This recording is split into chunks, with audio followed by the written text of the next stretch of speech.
സുഭാഷിതം ചാനലിലേക്ക് സ്വാഗതം. എല്ലാവർക്കും നമസ്കാരം. സമൂഹത്തിൻ്റെ വിവിധ വിഷയങ്ങളെ സംബന്ധിച്ച് സാമൂഹ്യമായി പിന്നോക്കം നിൽക്കുന്ന ആളുകളെക്കുറിച്ചുള്ള വ്യത്യസ്തമായ വിഷയങ്ങളാണ് നമ്മൾ അവതരിപ്പിച്ചുകൊണ്ടിരിക്കുന്നത്. ഓരോ വിഷയങ്ങൾ അവതരിപ്പിക്കുമ്പോൾ അതിൻ്റെ അനുബന്ധമായി നിരവധി വിഷയങ്ങൾ നമ്മളോടൊപ്പം കയറി വരുന്നുണ്ട്. എന്തായാലും അങ്കണവാടികളെ സംബന്ധിച്ച് നിരവധി വീഡിയോകൾ, എനിക്കൊന്നൊരു 50ഓളം വീഡിയോ ചെയ്തു. ഒരു ചാനൽ യൂട്യൂബ് ചാനലാകട്ടെ, സോഷ്യൽ മീഡിയ ആകട്ടെ, ഡിജിറ്റൽ ചാനലാകട്ടെ, അല്ലെങ്കിൽ നമ്മുടെ സാറ്റലൈറ്റ് ചാനലുകളാകട്ടെ, പത്രങ്ങളാകട്ടെ, ഇത്രയധികം വിശദമായും വിശാലമായും ഒരു വിഷയത്തെ സമീപിച്ചിട്ടില്ല. എന്നാലും ഞങ്ങൾ വിടാൻ തീരുമാനിച്ചിട്ടില്ല. ഇതിനൊരു തീരുമാനങ്ങൾ ഉണ്ടാകുന്നത് വരെ സുഭാഷിതം ചാനൽ കൂടെ കാണും. നിങ്ങളെല്ലാവരും ഈ ചാനൽ കാണുക, സബ്സ്ക്രൈബ് ചെയ്യുക. എനിക്ക് അങ്കണവാടിക്കാരുള്ളൊരു പരാതി, നിങ്ങൾ ഈ ചാനൽ പരമാവധി ആളുകൾക്ക് അയച്ചു കൊടുക്കണം. ഇപ്പോഴും നിങ്ങൾ 66,000 പേരും എല്ലാ വീഡിയോയും കണ്ടിട്ടില്ല. അതുകൊണ്ട് എല്ലാവർക്കും ഈ വീഡിയോ അയച്ചു കൊടുക്കുക. പിന്നെ പെൻഷൻകാരുണ്ട്, നിങ്ങൾ സബ്സ്ക്രൈബ് ചെയ്യുക, സംഭാവനകൾ അയച്ചു തരിക. അതുപോലെ തന്നെ ഞങ്ങൾക്ക് പരസ്യങ്ങൾ നൽകാൻ കിട്ടുന്ന, നിങ്ങൾക്ക് പരസ്യം ഇല്ലെന്നറിയാം, ആരുടെയെങ്കിലും സുഹൃത്തുക്കൾക്ക് സ്ഥാപനം, ബന്ധുക്കൾക്ക് സ്ഥാപനം ഉണ്ടെങ്കിൽ അവരുടെ പരസ്യം പിടിച്ച് തരിക. എന്തായാലും ഇന്ന് ഞാൻ വിഷയം കൈകാര്യം ചെയ്യുന്നത് നിങ്ങളുടെ സമരത്തെക്കുറിച്ചാണ്. കഴിഞ്ഞ 3 മാസമായി അങ്കണവാടിക്കാർ വ്യത്യസ്ത ഗ്രൂപ്പുകളിലായി നിന്ന് സമരം ചെയ്യുകയാണ്. നേരത്തെ അജയ് തറയിൽ, കോൺഗ്രസിൻ്റെ നേതാവായിട്ടുള്ള അജയ് തറയിൽ, ഒരു മാന്യനായ നല്ലൊരു സത്യനായ നേതാവാണ്. അദ്ദേഹം പ്രസിഡൻ്റായിട്ടുള്ള അങ്കണവാടി കോൺഗ്രസ് യൂണിയൻ്റെ നേതൃത്വത്തിൽ സെക്രട്ടേറിയറ്റ് നടയിൽ ആശാ വർക്കേഴ്സ് സമരം ചെയ്തപ്പോൾ ഒരു സമരം ചെയ്തായിരുന്നു. അപ്പോൾ ഞാൻ അവിടെ പോവുകയും അവരെ കാണുകയൊക്കെ, അന്ന് ഈ നിങ്ങളുടെ ഗ്രൂപ്പുകളുമായിട്ടോ അങ്കണവാടികൾക്ക് വീഡിയോ ഒന്നും ഞാൻ ചെയ്തിരുന്നില്ല. അവിടെ പോയി കണ്ട കൂട്ടത്തിൽ ഒരു വീഡിയോ ഒക്കെ ചെയ്ത് അജയ് തറയിലിനൊക്കെ അയച്ചു കൊടുക്കും. പക്ഷേ 3 മാസത്തിന്, അപ്പോൾ ആ സമരം സർക്കാർ ഒത്തുതീർപ്പാക്കിയത് 3 മാസത്തിനകത്തൊരു കമ്മീഷൻ വെച്ച് നിങ്ങളുടെ കാര്യങ്ങൾ പഠിക്കും അങ്കണവാടികൾ. പക്ഷേ ഒരു കമ്മീഷനും വെച്ചില്ല, ഒരു പഠനവും നടന്നിട്ടില്ല. മാസം 3 കഴിഞ്ഞു, അതങ്ങനെ പോയി. അത് കഴിഞ്ഞിട്ടാണ് ഈ മാസം 9-ാം തീയതിയാണെന്ന് തോന്നുന്നു, പോഷർ ട്രാക്കറിനെതിരെ വലിയ സമരം ജില്ലാ സ്ഥലങ്ങളിൽ നടന്നു. പല ആളുകളും അത് CITയുടെ നേതൃത്വത്തിലാണ് നടന്നത്. ഇനിയിപ്പോൾ അടുത്ത് വരാൻ പോണതാണ് 18, 19, 20 തീയതികളിൽ CITയുടെ നേതൃത്വത്തിൽ തന്നെ ഡിജിറ്റൽ സ്ട്രൈക്ക് നടക്കുകയാണ്. അതെന്ന് പറഞ്ഞാൽ 3 ദിവസം പോഷൻ ട്രാക്കർ തുറക്കരുത്.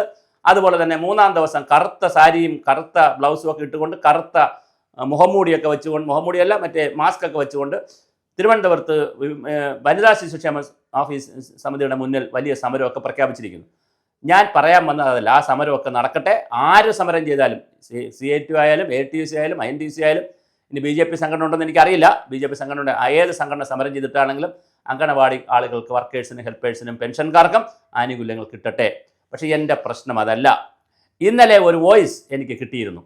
അതൊരു CITയുടെ വനിതാ നേതാവിൻ്റെ, അതായത് അങ്കണവാടികളിൽ പെട്ട ഒരു നേതാവിൻ്റെ വോയിസാണ്. ആ വോയിസിൽ ഒരു 2 മിനിറ്റുള്ള വോയിസിൽ ആ വനിതാ നേതാവ് പറയുന്നത്, പ്രിയപ്പെട്ട സഹോദരിമാരെ, നിങ്ങൾ സഹാക്കളെ, നിങ്ങളെല്ലാവരും ഈ സമരത്തിൽ പങ്കെടുക്കണം. നമ്മൾ ഈ സമരത്തിൽ പങ്കെടുക്കുമ്പോൾ അത് ആര് നടത്തുന്നു നോക്കരുത്, നിങ്ങളെല്ലാവരും പങ്കെടുക്കണം. ആ പ്രിയപ്പെട്ട സഹോദരിയോട് ചോദിക്കാനുള്ളത്, നിങ്ങൾ കഴിഞ്ഞ മാസം നടന്ന 2 മാസം മുമ്പ് നടന്ന അജയ് തറയിലിൻ്റെ INTUCയുടെ സമരത്തിൽ പങ്കെടുത്തിരുന്നോ? പങ്കെടുത്തില്ലല്ലോ. AITUC സമരം നടത്തിയാൽ നിങ്ങൾ പങ്കെടുക്കുമോ? പങ്കെടുക്കില്ലല്ലോ.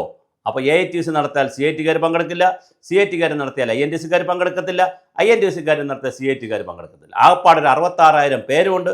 അവരെ നിങ്ങൾ പല ഗ്രൂപ്പുകളിലായി ഇങ്ങനെ പിരിച്ചു നിർത്തി അവരെ പല പട്ടത്തിലും പല രൂപത്തിൽ പല കാര്യങ്ങൾ പറഞ്ഞ് സമരം ചെയ്യാതെ നിങ്ങൾ എല്ലാവരും കൂടി ഒരു ഏകോപിത സമരം, പലപ്പോഴും അങ്ങനെ നടക്കാറുണ്ടല്ലോ, CITയും ATCയും INTCയും BMSും ഒന്നിച്ച് എത്രയോ സമരങ്ങൾ നടക്കുന്നു. ദേശീയ പണിമുടക്ക് കൂടെ നടക്കാറുണ്ട്, സംസ്ഥാന പണിമുടക്ക് നടക്കാറുണ്ട്, അല്ല അധ്യാപകരൊക്കെ പങ്കെടുക്കാറുണ്ട്. അങ്ങനെ വലിയ തോതിലാണ് ഒന്നിച്ച് പണിമുടക്കുന്നത്. അപ്പോൾ ഒന്നിച്ച് എല്ലാവരും എന്തുകൊണ്ട് ആ CITU സഹോദരി പറയേണ്ടിയിരുന്നത്, എല്ലാവരും ഒന്നിച്ച് ഒരു വിഷയത്തിൽ 2-3 വിഷയങ്ങൾ എടുത്തുകൊണ്ട്, ഒന്ന് ശമ്പള വർധനം, ഞങ്ങൾ 24,000 21,000 കൊടുക്കണം. നിങ്ങൾ മിനിമം വേതനം എന്നൊരു ഡിമാൻഡ് വെച്ചിട്ടുണ്ട്, അതിലൊരു അശാസ്ത്രീയത ഉണ്ട്. മിനിമം വേതനം എന്ന് പറഞ്ഞാൽ എത്രയാണ് പറയുന്നത്? നിങ്ങൾ 21,000 ആണല്ലോ, അപ്പോൾ വർക്കേഴ്സിന് എത്ര, പിന്നെ ഹെൽപ്പേഴ്സിന് എത്ര, വ്യത്യാസം വേണമല്ലോ. അപ്പോൾ അതിലൊക്കെ ചെറിയ പ്രശ്നങ്ങളുണ്ട്. അപ്പോൾ അതൊക്കെ ഒന്ന് കറക്റ്റ് ചെയ്ത് മിനിമം വേതനം ആദ്യം കൊണ്ടുവന്ന്, പോഷൻ ട്രാക്കർ അത്യാവശ്യം തന്നെയാണ്, തീർച്ചയായിട്ടും പോഷൻ ട്രാക്കറും അത്യാവശ്യം തന്നെയാണ്, അതിൻ്റെ മൊബൈൽ ഫോൺ അത്യാവശ്യം തന്നെയാണ്. അങ്ങനെയുള്ള രീതികളിലേക്കൊക്കെ വരികയും, പെൻഷൻ പറ്റിയവരുടെ കുറേ അധികം പ്രശ്നങ്ങളുണ്ട്. അവർക്ക് കിട്ടുന്ന പൈസയുണ്ട്, സാമൂഹ്യ പെൻഷൻ കിട്ടുന്നില്ല, കുറേ പ്രശ്നങ്ങളുണ്ട്. അപ്പോൾ ഈ പ്രശ്നങ്ങളെല്ലാം കൂട്ടിയോജിപ്പിച്ചുകൊണ്ടുള്ള വളരെ സമഗ്രമായ ഒരു എന്താ പറയുക സംവിധാനം നിങ്ങൾ ഏർപ്പെടുത്തി ഒന്നിച്ച് സമരം ചെയ്താൽ എത്ര മനോഹരമായിരിക്കും.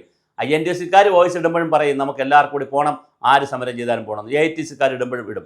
CITയുടെ സഹോദരിയുടെയാണ് ഇപ്പം ഞാൻ കേട്ടത്. നിങ്ങൾ അങ്ങനെ ഇട്ടത് കൊണ്ട് എന്ത് കാര്യമാണുള്ളത്? എല്ലാവരും ഒന്നിച്ച് നിൽക്കൂ, ഒന്നിച്ച് സമരം ചെയ്യൂ. നിങ്ങൾ സമരം ചെയ്യുമ്പോൾ തീർച്ചയായിട്ടും നിങ്ങൾക്ക് ഗുണകരമായ കറക്റ്റായിട്ടുള്ള മുദ്രാവാക്യങ്ങൾ വയ്ക്കൂ, അത് കൃത്യമായി നേടിയെടുക്കൂ. നിങ്ങളോടൊപ്പം ഞങ്ങളുമുണ്ട്. സുഭാഷിതം ചാനൽ അതിൻ്റെ എല്ലാ അർത്ഥത്തിലും ഇത്തരം വാർത്തകൾ പുറത്തു കൊടുക്കുന്നതിലും ആളുകളെ സമീപിക്കുന്നതിലും എല്ലാം ഞങ്ങൾ നിങ്ങളോടൊപ്പമുണ്ട്. തീർച്ചയായും അങ്കണവാടികളുടെ ഏത് പോരാട്ടവും ആര് നടത്തിയാലും, അത് കോടതി വഴിയായാലും ഒരാളായാലും ഒരു കൂട്ടം ആളുകളായാലും ഏത് സംഘടനയായാലും എല്ലാവിധ പിന്തുണയുമുണ്ട്. പക്ഷേ ഈ ഇരട്ടത്താപ്പ് നമുക്ക് അവസാനിപ്പിക്കണമെന്ന് പ്രിയ സഹോദരിയോട് അഭ്യർത്ഥിക്കുന്നു.